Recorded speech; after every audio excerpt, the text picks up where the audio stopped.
പിതാവിനും പുത്രനും പരിശുദ്ധാത്മാവിനും സ്തുതി, ആദിയിലെ പോലെ ഇപ്പോഴും എപ്പോഴും എന്നേക്കും ആമേൻ.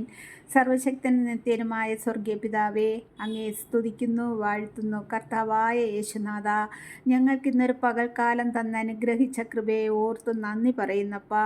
പ്രഭാതം മുതൽ ഈ ഉറങ്ങാൻ പോകുന്ന സമയം വരെയും എൻ്റെ കർത്താവിൻ്റെ ചിറകിൻ കീഴിൽ ഞങ്ങളെ ഓരോരുത്തരെയും അവിടങ്ങളിൽ പരിപാലിച്ച ആ വലിയ കൃപയ്ക്കായി നന്ദി പറയുന്നു. കർത്താവേ, ഞങ്ങൾക്ക് ഇന്ന് തന്ന സകല നന്മകളെയും ഓർക്കുന്നപ്പാ. ഒരാപത്തോ അനർത്ഥങ്ങളോ ഞങ്ങളെയോ ഞങ്ങൾക്കുള്ളവരെയോ തൊടുവാൻ ഇടയാക്കാതെ വണ്ണം അവിടുത്തെ കരുതലും കൃപയും ഞങ്ങളോടൊപ്പം കൂടെ ഇരുന്നതിനെ ഓർത്തു നന്ദി പറയുന്നു. ഈശോപ്പാ, ഞങ്ങളിതാ ഉറങ്ങാൻ പോകുന്നു. ഞങ്ങൾക്ക് നല്ല ഉറക്കം തന്ന് അനുഗ്രഹിക്കണമേ.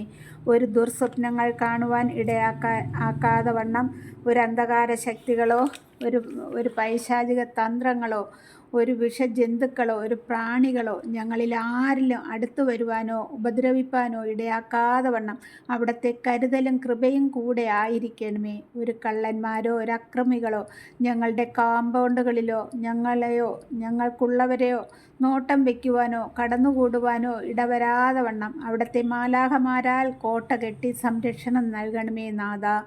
ഈ രാത്രിയിൽ ഞങ്ങളെ ആരെയെങ്കിലും ഈ ഭൂമിയിൽ നിന്ന് മാറ്റപ്പെടുകയാണെങ്കിൽ ഞങ്ങളെ വിശുദ്ധിയുള്ളവരാക്കി മാറ്റണമേ. ഇന്ന് ഞങ്ങളിൽ നിന്ന് അറിഞ്ഞോ അറിയാതെയോ വന്നുപോയ സകല പാപങ്ങൾ കർത്താവേ, ഞങ്ങളുടെ പ്രവൃത്തി മൂലമോ വാക്കുമൂലമോ നോട്ടം കൊണ്ടോ കേൾവി മൂലമോ എന്തെങ്കിലും പാപം ചെയ്തു പോയിട്ടുണ്ടെങ്കിൽ ഞങ്ങളിതാ പശ്ചാത്തപിച്ച് അങ്ങയോട് മാപ്പപേക്ഷിക്കുന്നപ്പാ. കർത്താവേ, അവിടുന്ന് ഞങ്ങൾക്ക് വേണ്ടി ഒഴുക്കിയ തിരുച്ചോരയ്ക്കുള്ളിൽ ഞങ്ങളെ മുദ്രീകരണം ചെയ്യണമേ നാഥ. നമുക്ക് ഈ സമയം ഒരു വചനം വായിച്ച് 5 മിനിറ്റ് നേരം കിടക്കയിലിരുന്ന് ധ്യാനിക്കാം. ഇന്നത്തെ ദിവസത്തെ ഓർത്ത് ഈശോയ്ക്ക് നന്ദി സമർപ്പിക്കാം. കിടക്കയുടെ 4 ചുറ്റും കുരിശടയാളം വരയ്ക്കണം. നെറ്റിത്തടത്തിലും 3 തവണ കുരിശടയാളം വരയ്ക്കണം. സങ്കീർത്തനങ്ങളുടെ പുസ്തകത്തിൽ നിന്ന് 124 അധ്യായം. ഇസ്രായേൽ പറയട്ടെ, കർത്താവ് നമ്മുടെ പക്ഷത്തില്ലായിരുന്നെങ്കിൽ, ജനങ്ങൾ നമുക്കെതിരെ ഉയർന്നപ്പോൾ കർത്താവ് നമ്മോട് കൂടെ ഇല്ലായിരുന്നെങ്കിൽ, അവരുടെ കോപം നമുക്കെതിരെ ജ്വലിച്ചപ്പോൾ അവർ നമ്മെ ജീവനോടെ വിഴുങ്ങിക്കളയുമായിരുന്നു.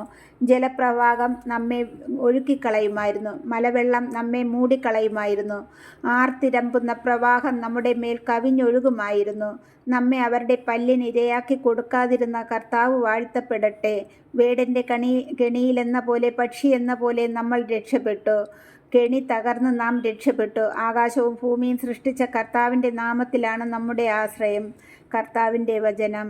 ആമേൻ. നാളത്തെ ഒരു ദിനത്തിനു വേണ്ടി ഈശോയോട് സമർപ്പിച്ചിട്ട് നമുക്ക് കിടന്നുറങ്ങാം.